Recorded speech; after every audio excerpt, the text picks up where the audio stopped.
Hey, what's up guys? This is Anthony from Anthony's Customs, and for this review we are looking at the Bandai America SPRUKIT's Level 3 Master Chief. This is the big bad of the SPRUKITs so far. I don't believe the Batman one's out yet even, but as of right now it's the only Level 3. It's the only SPRUKIT figure I've held in hand, but I gotta tell you, I am incredibly impressed. When I covered these things at Toy Fair this past, what was that, March? February maybe? Whatever it was. They look good. I was really hesitant though, because I wasn't sure how well they were actually going to be executed as an action figure once the kit is done being built. It's essentially a model kit, right? So you have to build it and then hope that it's going to turn into something other than a statue, because it's supposed to be a functional action figure once it's done, just like the Gundams. And so that's what I was worried about, and I have to tell you, because this is a review and that's what I do here, this is incredibly well executed. I can't get over how well Bandai made this into an action figure model kit, SPRUKIT, if you will. It's just really well done. I have a couple of things I'm going to point out that are problematic. And one thing I'm going to say right off the top that would make this infinitely better, and of course this is the case with any model kit like this, a coat of paint.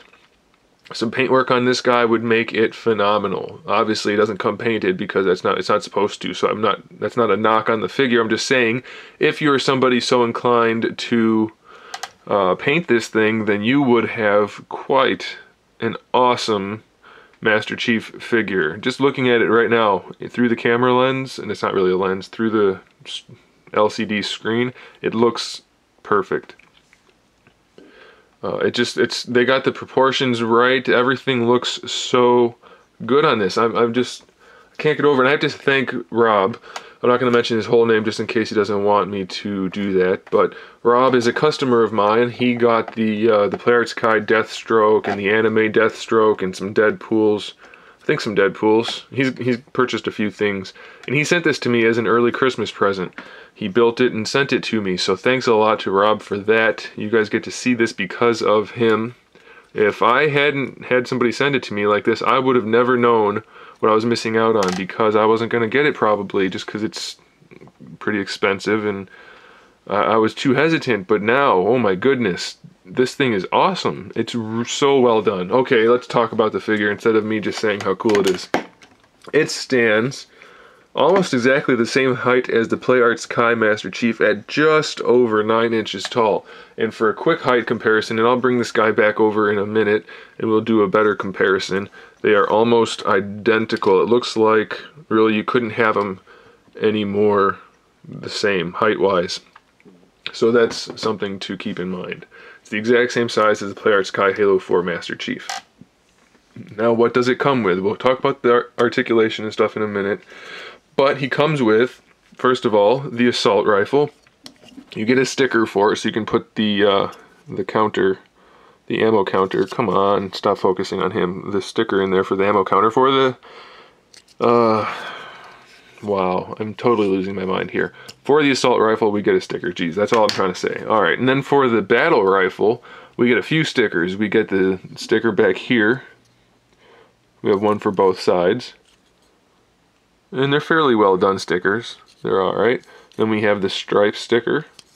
It goes all the way around. And then on the front we have the BR85HBSR sticker. And you can see it's a little bit dot matrixy, but it's pretty good. The naked eye doesn't really pick that up too much. So it's a pretty nice sticker. Then we also get the ammo count sticker. And we have a little sticker, which I didn't put on centered, apparently, for the scope. Definitely put these two stickers on before you build it if you can, before you put it all the way together. Like, kind of get it in there, then put it on, and then push the sticker in place. So you get the battle rifle, then you get 2 of the magnums, and then you get some alternate hands. So you can see on here we have the fist hand, then we have another fist hand, and these do get built also. So we have 2 fist hands, then we have an open hand here, which is for the secondary for holding the front of the weapon. I do wish it fit the weapons a little bit better. Instead of just having an open palm, I wish it kind of grasped the weapon a little more, but that's not a huge deal. And then of course we have the two weapon holding hands for the trigger fingers. Okay, so we have those.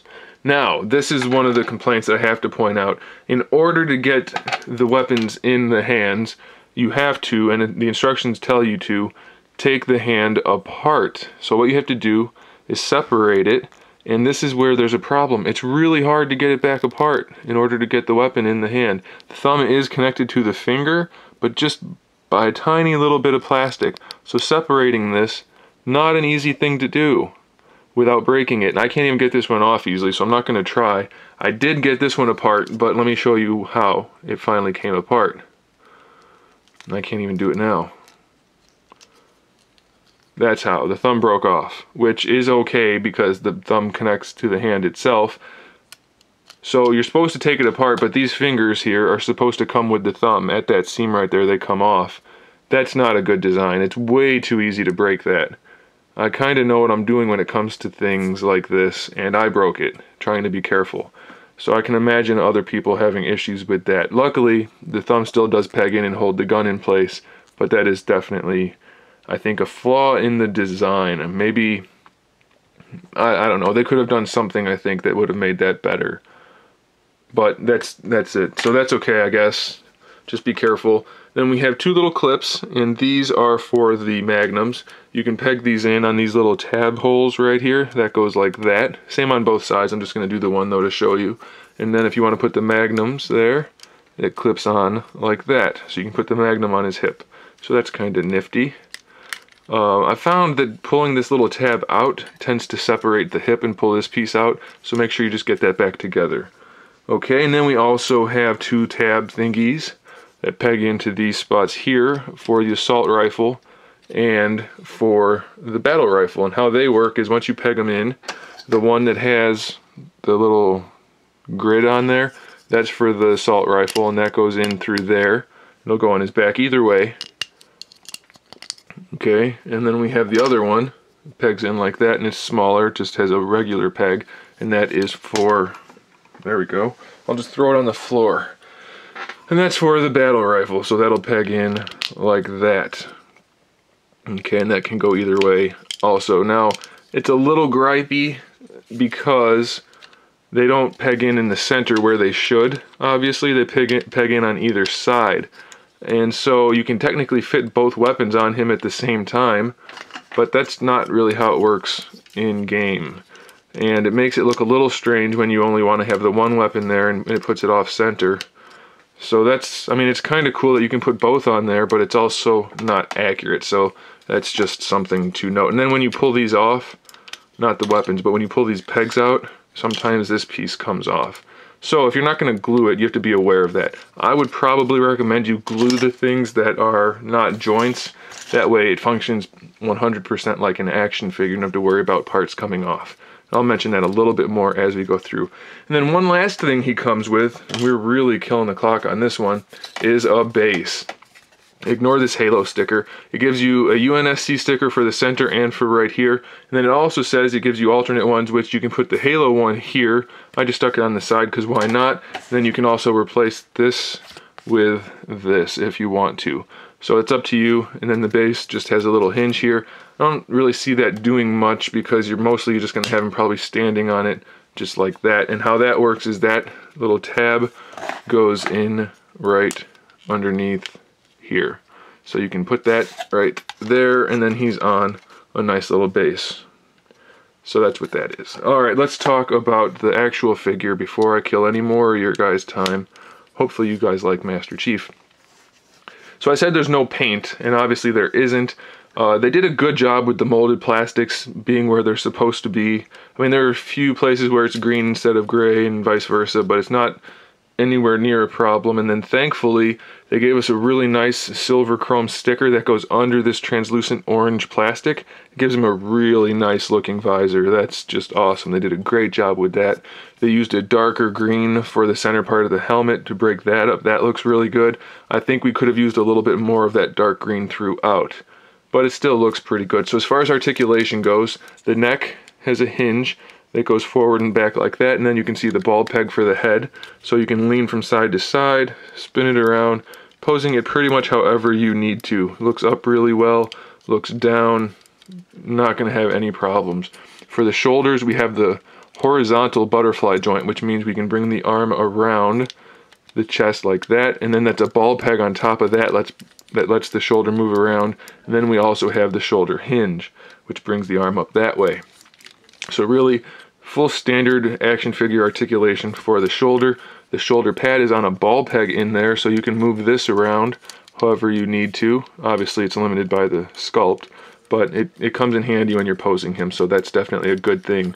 We have a bicep swivel underneath the shoulder armor, so that really comes in handy when you're posing him, so that's really good. We have a double jointed elbow, so we get this first joint here and then a second joint right there. Gives him just a little bit better than 90 degrees, but it's pretty good. It works well, and it's not too ugly. It actually looks pretty darn good. They did a good job with that. And then for the wrists, unfortunately the wrists are only a standard ball peg. I would have liked like a socket that kind of extended just so you can get a little bit better range of motion, but it's not bad, so that's okay. And then for the torso, we have, I think, a ball peg in this upper torso, but it's very limited by the sculpt. It's just for a little bit extra posability. I love the way this is a separate piece. It gives it a little bit more realism, so that's pretty awesome. And then we have a ball peg for the lower torso, which really gives you all of the articulation you want, side to side, front and back, and then a full swivel, so that's really good. And then for the hips, like the SH Figure Arts, which is from Bandai, or Bandai if you want to say Bandai Japan, he's got the ball pegs for the hips. They're not technically ball pegs, and I'll show you in a second, but they have that extra hinge in there. So you leave it up like that and it looks good, or you can bring it down here and you get really good range of motion. I don't think you'll ever see Master Chief doing that, but if you want to, you can do that. You can bring the legs out only about 45 degrees, unfortunately. Even when you bring them all the way down, that's it. So it could be a little bit better in the splits department, but I don't think you really need that.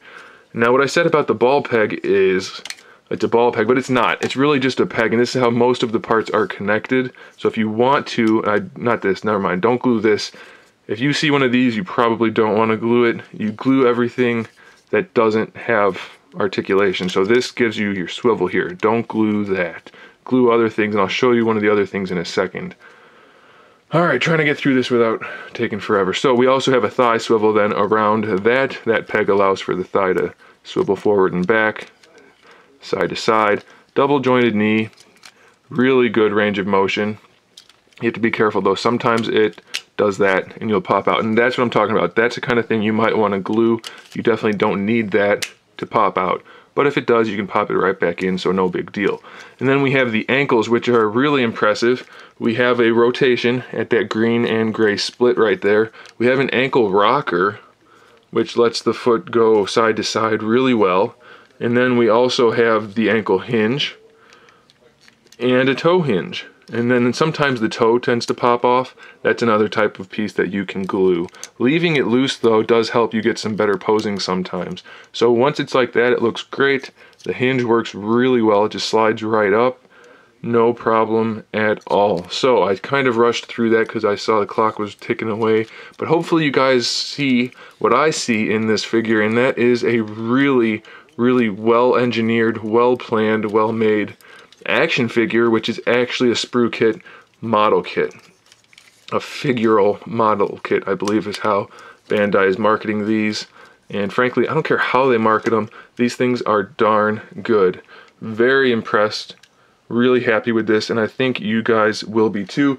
Then one last, I'll put the gun, I'm going to cut to it so you guys don't have to wait. So I'm going to cut the video to see what you need to see. Okay, so there is the SPRUKIT one on the left and the Play Arts Kai figure on the right. And you can see they both definitely have their own benefits and downsides. But this way you can just kind of see what you're getting with either one.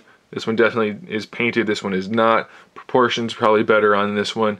You know, either one could go either way, so whichever one you pick, it's gonna be up to you. But I have to tell you, this SPRUKIT one, definitely impressive. Highly recommended. Thanks for watching, guys. Make sure you subscribe to my channel for upcoming figure reviews, custom figures, and other good stuff.